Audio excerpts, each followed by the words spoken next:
आघात प्रेमाचा. लेखिका प्रिया उंबरकर.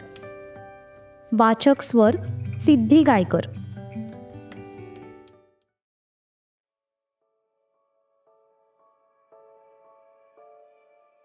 एका साध्या भेटीत अचानक काहीतरी अनपेक्षित घडत होतं. एक संभाषण जे सुरुवातीला तर साधं वाटतं, पण हळूहळू धोकादायक वळण घेत होतं. एक निर्णय जो कोणाचं तरी आयुष्य पूर्णपणे बदलू शकत होता. पण तो निर्णय घेतला जाईल की सगळंच हातातून निसटेल?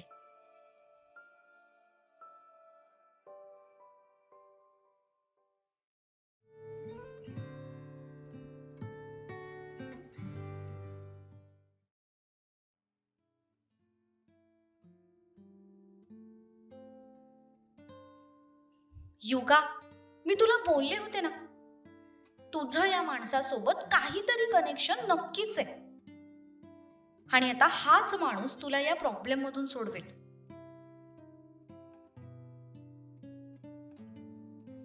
पुढच्या 10 मिनिटात सक्षम आणि रूपा एका कॅफेमध्ये होते. कोणी त्यांना डिस्टर्ब करू नये म्हणून सक्षमने तिथला पूर्ण कॅफेच बुक करून टाकला. त्याला रूपा सोबत एकांतात बोलायचं होतं. काही वेळातच वेटर दोघांसाठी कॉफी घेऊन आला.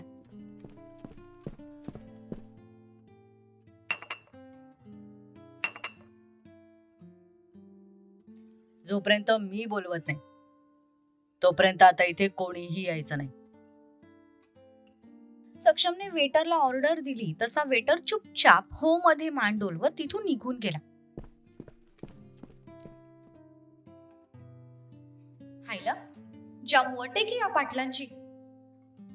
आता तर माझी खात्रीच पटली की त्या सडक्या कांद्याला फक्त हा सक्षम पाटीलच नीट करू शकतो. आय नो, तुला प्रश्न पडला असेल की मी तुला इथे का बोलवलं. नाही, मला थोडाफार अंदाज आलाय की तुम्ही मला इथे कशासाठी बोलवलं असेल. कशासाठी? युगासाठी ना? How do you know? युगा माझी बेस्ट फ्रेंड आहे. आम्ही लहानपणापासून सोबत आहोत. युगाच्या आयुष्यात फक्त मी एकटी अशी व्यक्ती आहे जिला तिच्या आयुष्यातली ती प्रत्येक गोष्ट सांगते. तिने तिच्या परवाच्या ऍक्सिडेंट बद्दल सुद्धा मला सांगितलंय. आणि तुम्हाला किर्लोस्करांची एके ठिकाणची जमीन हवी, त्यावरूनच तुमचे आणि तिच्या भावाचे वाद सुरू आहेत हे सुद्धा तिने मला सांगितलंय. त्या दिवशी गरब्याच्या रात्री सुद्धा मी तिच्या सोबत होते. त्यामुळे हे साहजिक आहे की तुम्हाला जर काही बोलायचं असेल तर ते फक्त आणि फक्त युगाबद्दल असणार किंवा मग किर्लोस्करांबद्दल. M I right? हुशार आहेस. ती तर मी आहेच. काश तुझी मैत्रीण पण तुझ्या इतकी हुशार असती. हो मिस्टर पाटील, माझी मैत्रीण खूप हुशार आहे. तुम्ही तिच्या चेहऱ्यावर जाऊ नका. त्या दिवशी तिने तुम्हाला कसं सुनावलंय आठवतंय ना? आठवतं ना, पण तिचं तोंड फक्त माझ्या समोरच उघडतं वाटतं. तिच्या भावासमोर तर ती मूग गिळून गप्प बसली होती. एखाद्या सामानाला ओढत नेतात ना, तसा तो तिला ओढत नेत होता. पण तोंडातून एक शब्द सुद्धा काढला नाही तिने. त्यावरूनच ओळखली मी तिची हुशारी. हे बघा मिस्टर पाटील, तुम्ही तिच्या वागण्यावरून तिला जज करू नका. प्रत्येक माणसाच्या वागण्याला आणि स्वभावाला काहीतरी कारण असतं. हो रिअली? मग तिच्या वागण्याला असं काय कारण आहे? सक्षमला हेच तर हवं होतं. बोलण्याच्या ओघातून त्याला युगा आणि तिच्या घरच्यांबद्दलची सगळी माहिती मिळवायची होती. आणि रूपा एक्झॅक्टली त्याला हवं तसंच बोलत होती.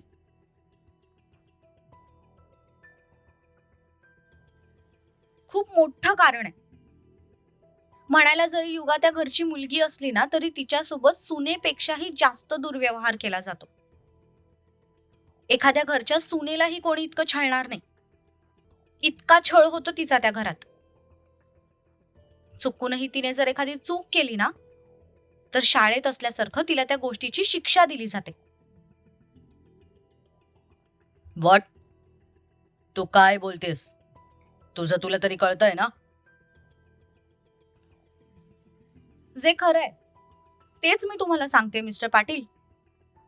आता हेच बघा ना, कालच तिच्या घरच्यांनी तिचं लग्न ठरवले, ते पण एका 40 वर्षाच्या माणसासोबत, जो आधीच 2 मुलींचा बाप आहे. आणि आता त्याला त्याच्या घराण्याला वारस हवाय, म्हणून तो दुसरं लग्न करायला निघालाय. आता मला सांगा, कोणत्या घरातले आपल्या इतक्या नाजूक मुलीचं लग्न 40 वर्षाच्या घोडम्यासोबत लावतील? ते पण फक्त त्याला वारस हवाय म्हणून. पुढच्या 15 दिवसात ते तिचं लग्न त्या माणसासोबत लावणार आहेत. ते लोक फक्त म्हणायला तिच्या रक्ताचे आहेत, पण तिच्याविषयी त्यांना जरा सुद्धा दयामया नाही. म्हणून तर ती आता मरायचे विचार करायला लागली. काल रात्रीच तिने मला फोन केला होता आणि म्हणाली की माझं जर लग्न त्या माणसासोबत झालं ना, तर मी आत्महत्या करेन. बोलण्याच्या ओघात रूपाने सक्षमला सगळं सांगून टाकलं. पण हे ऐकून सक्षम सुद्धा थोड्या वेळासाठी शॉक झाला. त्याच्यासाठी ही गोष्ट खरंच धक्कादायक होती. कोणी आपल्या घरातल्या आणि रक्ताच्या मुलीसोबत असं वागू शकतं, या गोष्टीवर त्याचा विश्वासच बसत नव्हता. मिस्टर पाटील, माझ्याकडे ना एक भन्नाट आयडिया आहे. तुमची हरकत नसेल तर मी सांगू का तुम्हाला? काय? तुम्हाला ती जमीन हवी आहे ना? हो. मग माझ्याकडे एक सॉल्युशन आहे, ज्यामध्ये तुम्हाला ती जमीन पण मिळेल आणि युगाची त्या नरकातून सुटका सुद्धा होईल. कोणतं सोल्युशन? तुम्ही युगासोबत लग्न करा. What? Are you out of your mind? तू काय बोलतेस? तुझं तुला तरी कळतंय का? अहो मिस्टर पाटील, आधी माझं पूर्ण ऐकून तरी घ्या. हे बघा, ज्या जागेवर तुम्हाला ती शाळा बांधायची आहे ना, ती जमीन आणि अजून काही ठिकाणची त्यांची जमीन, ही खरं तर किर्लोस्करांची नाहीच आहे. ती जमीन युगाच्या आईची होती. आय मीन त्यांच्या माहेरकडून त्यांना ती विरासत मध्ये मिळाली होती. जेव्हा त्या आजारी होत्या तेव्हा कदाचित त्यांना त्यांचं पुढचं भविष्य कळालं असावं, म्हणून त्यांनी त्या जमिनीसाठी एक मृत्यूपत्र तयार केलं होतं. आणि त्या मृत्यूपत्रानुसार त्यांना विरासत मध्ये मिळालेली सगळी जमीन ही युगा 22 वर्षांची पूर्ण होईपर्यंत त्यांचे मिस्टर म्हणजे जगदीश किर्लोस्कर सांभाळतील. पण युगा जेव्हा 22 वर्षांची पूर्ण होईल तेव्हा ती सगळी जमीन युगाच्या नावावर होईल. आणि जर तिचं लग्न झालं तर त्याला नॉमिनी तिचा नवरा असेल. युगा 22 वर्षांची पूर्ण आहे, सो टेक्निकली ती जमीन आता युगाच्या नावावर आहे. समजा जर तुम्ही तिच्याशी लग्न केलं तर त्या जमिनीला नॉमिनी म्हणून तुमचं नाव लागेल आणि इनडायरेक्टली ती जमीन तुमचीच होईल. यात तुमच्या दोघांचाही फायदा आहे. तुम्हाला फक्त ती एकच जमीन हवी होती, पण त्याचसोबत तुम्हाला अजून 2-3 ठिकाणच्या जमिनी मिळतील. आणि सगळ्यात महत्वाचा फायदा म्हणजे तुमच्याशी लग्न झाल्यावर त्या बिचारीची त्या नरकातून सुटका होईल. म्हणून मी काय म्हणते, थोडं साटलोट करायला काय हरकत आहे? तसा तो रूपाच्या तोंडाकडे बघतच राहिला. आजपर्यंत त्याने खूप मोठ्या मोठ्या बिझनेस डील्स हँडल केल्या होत्या, पण अशी डील तो पहिल्यांदाच हँडल करत होता. आणि या डीलवर हसावं की रडावं तेच त्याला कळत नव्हतं. 2 मिनिटं तर तो रूपाच्या तोंडाकडेच बघत होता, अगदी एखाद्या एलियनला बघावं तसं. मिस्टर पाटील, खरंच ही ऑफर खूप चांगली आहे. आणि युगा जशी तुमच्याशी वागते ना, खरं तर ती तशी नाहीये. ती खूप शांत आणि समजूतदार मुलगी आहे. तिला ना फक्त एका प्रेमळ कुटुंबाची आणि प्रेमळ साथीदाराची गरज आहे. तिला जर कधी जीव लावणारी माणसं भेटली ना, तर ती त्या माणसांवर जीव ओवाळून टाकेल, अशी आहे ती. मी खात्रीने सांगू शकते मिस्टर पाटील, तुम्ही जर तिच्याशी लग्न केलत ना, तर आयुष्यभर सुखात राहाल. हवं तर मी तुम्हाला बॉन्ड पेपरवर लिहून देते. तसा त्याच्या नकळत त्याच्या हाताचा अंगठा त्याच्या कपाळावर गेला. तो ब्लँक होऊन 2 मिनिटं तसाच बसून राहिला. आजपर्यंत त्याच्या लग्नाचा विषय खूपदा घरी निघाला होता, पण त्याने या बाबतीत कधी विचार सुद्धा केला नव्हता.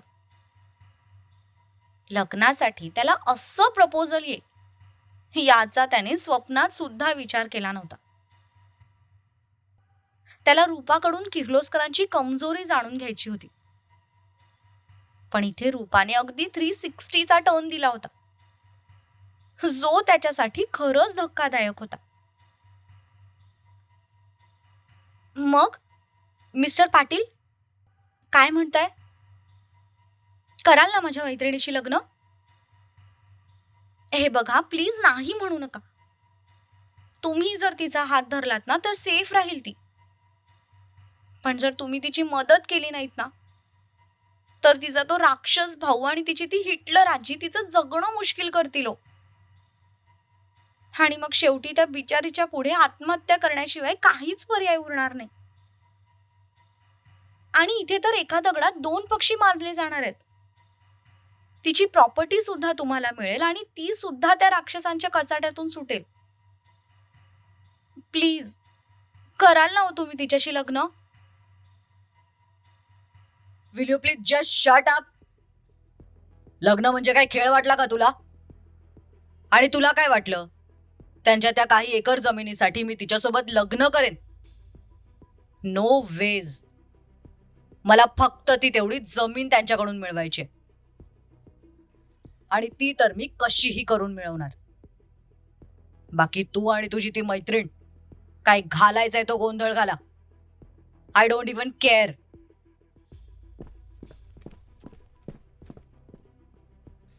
गॉगल डोळ्यांवर चढवत तो ताडताड पावलं टाकत बाहेर सुद्धा निघून गेला. गेट जवळ जात त्याने त्याच्या माणसाला बिल पे करायला सांगितलं आणि तसाच रागात धुसफुसून तिथून बाहेर निघून गेला. तो जाताच रूपाने मात्र दोन्ही हातात डोकं गच्च पकडलं. आता मात्र तिला खरंच काय करावं ते सुचत नव्हतं. सध्या तरी तिला या सगळ्या प्रॉब्लेमचं सॉल्युशन देणारा फक्त एकच माणूस दिसत होता, आणि तो माणूस होता सक्षम पाटील. पण आता त्याने सुद्धा पाठ फिरवली होती म्हटल्यावर त्यांच्याकडे दुसरा कुठला ऑप्शनच शिल्लक राहिला नव्हता.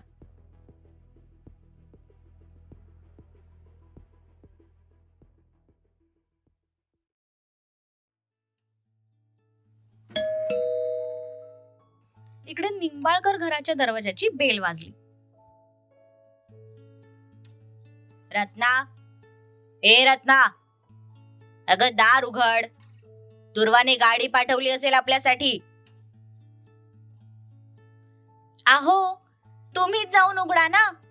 मी हे दूध गरम करते. थोडी बाजूला झाली तर उतू जाईल. दिवाकररावांनी सुस्कारा सोडला आणि हळूहळू चालत ते दाराजवळ जाऊन पोहोचले आणि त्यांनी दरवाजा उघडला.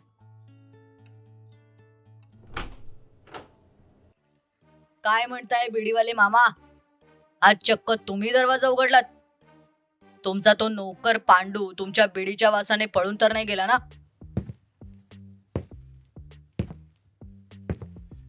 शिवा सरळ त्यांना क्रॉस करून घरात घुसला.